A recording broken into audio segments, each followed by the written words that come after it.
Okay, so now we will talk about the Docker architecture means क्या क्या हमारे Docker के components हैं और कैसे Docker काम करता है हम understand करेंगे the complete architecture.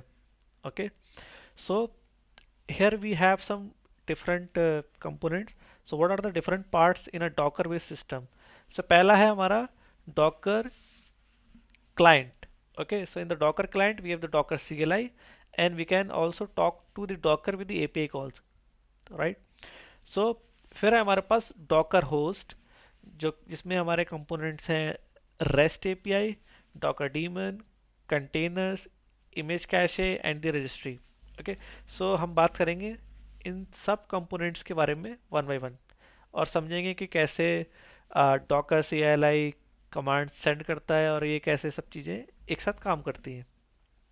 ठीक है, सो running a container from the image, मान लो आपके पास एक इमेज है और उस इमेज से आपको डॉकर चलाना है। ठीक है, तो हम क्या करेंगे, हम डॉकर CLI से कमांड देंगे docker run, okay, and this CLI sends a request to the host in the rest API। Okay, so जो भी CLI की कमांड है वो बात करेगी डॉकर होस्ट से। ठीक है, सो डॉकर होस्ट हमारा हो गया जहाँ पे डॉकर सारी कमांड्स को रीड कर रहा होता है।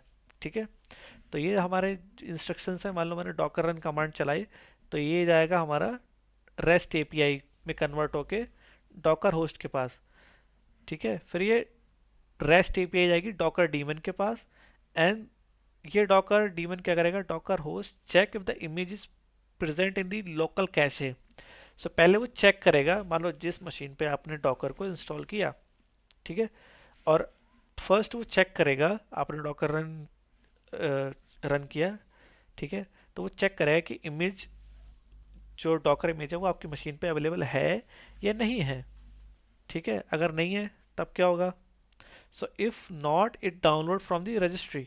सो पहले फिर वो अगर उसको यहाँ आपकी मशीन पे नहीं मिली, ठीक है, मान लो आप एनजिनिक्स का एक इमेज को पुल करने का ट्राई कर रहे हो और वो आपके मशीन पर नहीं है, तो वो जाएगा इमेज रजिस्ट्री पे और वहाँ से इसको डाउनलोड करके लेके आएगा।